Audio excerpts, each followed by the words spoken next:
YouTube. I wanted to go over this rifle that I just picked up. And this is a Ruger American Rimfire and 17 HMR, which of course looks like that. You know, not a very big cartridge, but if you're looking for like a small game, when I mean small game, I mean like woodchucks and things like that, you really don't need this on a squirrel. 22 will do just fine. But if you want like a close-up varmint gun, fox, raccoon, makes a darn good rabbit gun as long as you plan your shots correctly and you headshots on rabbits only. As far as coyotes, within reason. This I would say for an under 100 yards up close, not necessarily with the VMAX bullet, but with the CCI full metal jacket round, I can see this as a potential coyote gun. Again, within reason, I would keep it under 100 yards, pick your shots, etc. Now, why did I get this? I'm looking for a varmint gun. I need one. I have a lot of foxes that hang around here, and I've been encountering more and more of them, and I've been seeing a lot more of their sign lately. So I'm probably going to be, once deer season's over, if I get the opportunity, going to probably try to take out a few foxes. Now, a little bit about this gun. Most of your Ruger American Rimfires do not look like this. This is I believe a Southern Sports model. This is like a promotional version, and I got it through Bud's Gun Shop.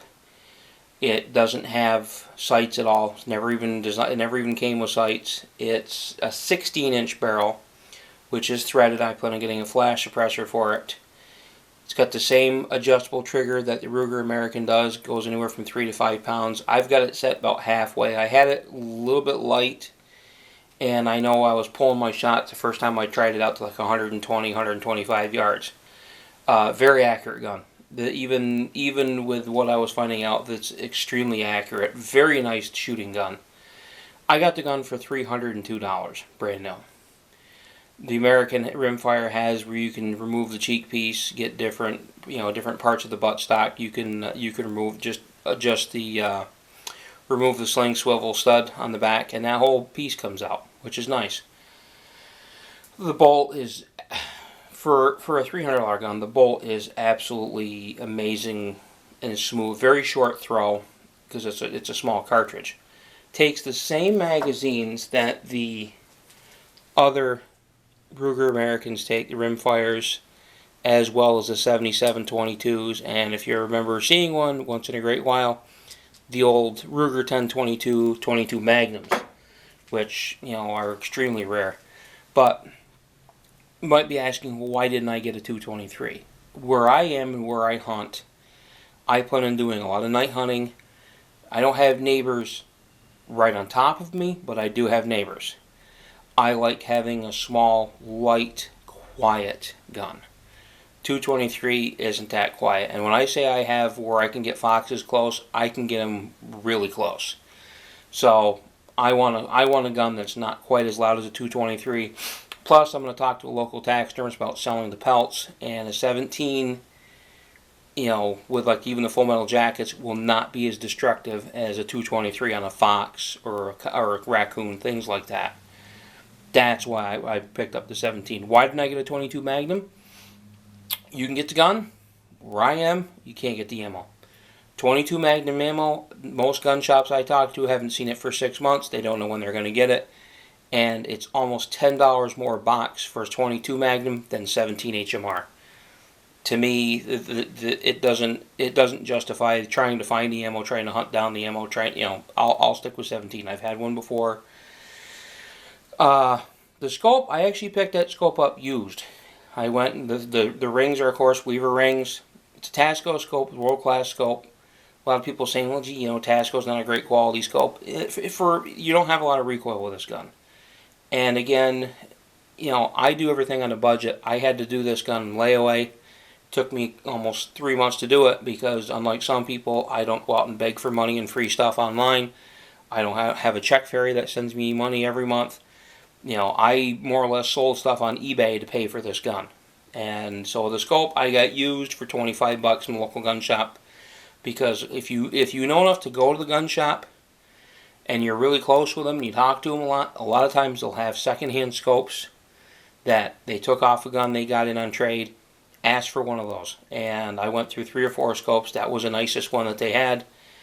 And I put that on there. I painted the scope and the rings green to kind of match the rest of the gun. That's probably all I'm going to do as far as camouflaging it.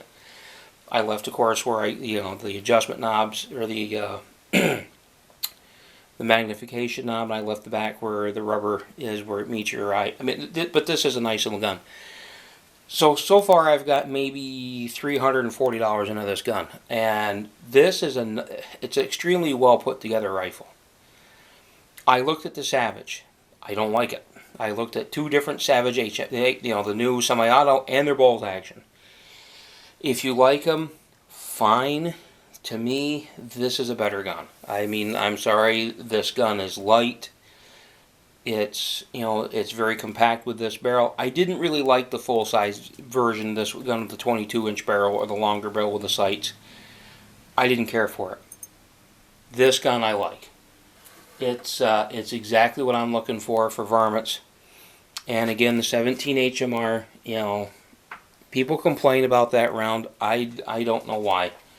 I think the biggest problem is people try to do more with the 17 HMR than they need to, or they think they can do. It isn't a 223. I understand that. I've shot 223 before. I've had 223. Most of my varmint killing I've done with a 22 Hornet. I looked for 22 Hornets.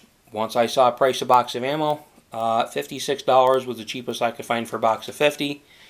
Yes, I could buy the stuff and handled for it. I've handled for them in the past. But this gun just works. I can get a box of 17 HMR anywhere I go. I can go right to any gun shop locally right now, Walmart, whatever. Pick up a box of 50 for $13, $14. I really can't beat that. I mean, for the price, I can't justify buying something else when I can get this for the task I have for it. I don't plan on hunting coyotes exclusively with this gun. This is going to be more for foxes and smaller varmints. If a coyote happens to come in front of me with it, I'm going to probably take a shot at him.